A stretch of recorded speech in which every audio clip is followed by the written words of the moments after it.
आप सभी को जय मसीह की। हम परमेश्वर को धन्यवाद देते हैं। आज इस रात्रि के मेला में और संध्या के समय में हम प्रभु के उपस्थिति में बैठे और प्रभु से प्रार्थना करें और प्रभु से दुआ करें ताकि परमेश्वर हम सभी के जीवन में आशीष और अनुग्रह दे, शांति और छुटकारा दे।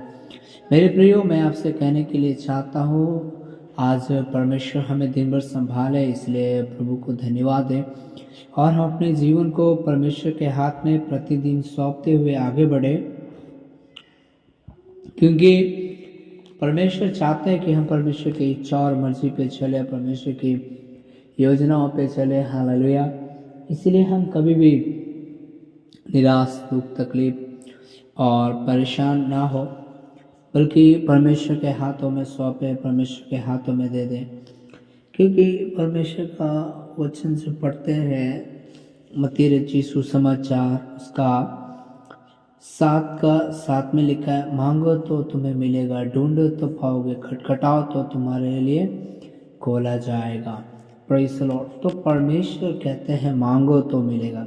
इसका मतलब ये नहीं है कि हम मांगेंगे तो तभी मिलेगा, बल्कि परमेश्वर का वचन में मत्ती के रचित सुसमाचार में परमेश्वर कहते हैं, मेरा पिता तुम्हें मांगने से पहले जानता है कि तुम्हारी क्या आवश्यकता है। तो सच में बाइबल जो मांगने के बारे में बोल रहा है, वो सच में क्या चीज़ बोल रहा है? तो वो बोल रहे हैं कि हमारा ध्यान, हमारा मन और हमारा सोच, हमारा विचार प्रभु के वचन के आधारित चलना है। आमीन। जैसा कि परमेश्वर का वचन मत्ती 7:1 में लिखा है, दोष मत लगा।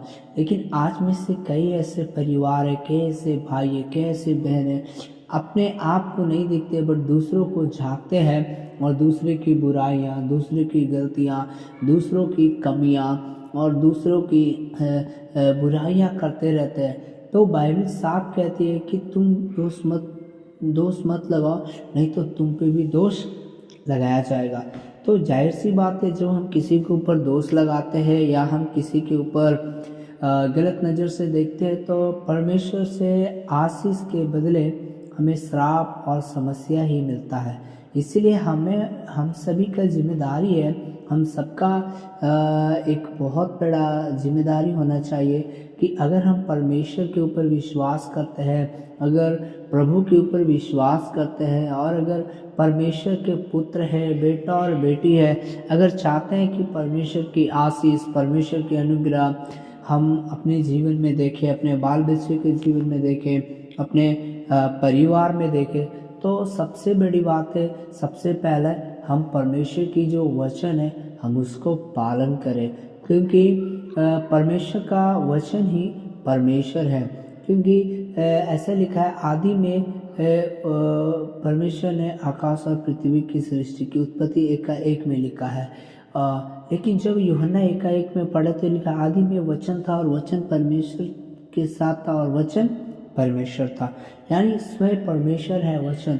तो आज हमारे जीवन में परमेश्वर है, इसका मतलब क्या है कि परमेश्वर का वचन के ऊपर हमारा पूरा भरोसा, दृढ़ विश्वास, दृढ़ भरोसा है। तो अगर आज हम परमेश्वर पे भरोसा रख के, विश्वास करके और प्रार्थना करते हैं, तो वो परमेश्वर आराम से हमें आशीष करेंगे, आराम से हमारे बच्चे को, हमारे परिवार को, हमारे पत्नी को आशीष देंगे, अनुग्रह देंगे, शांति देंगे।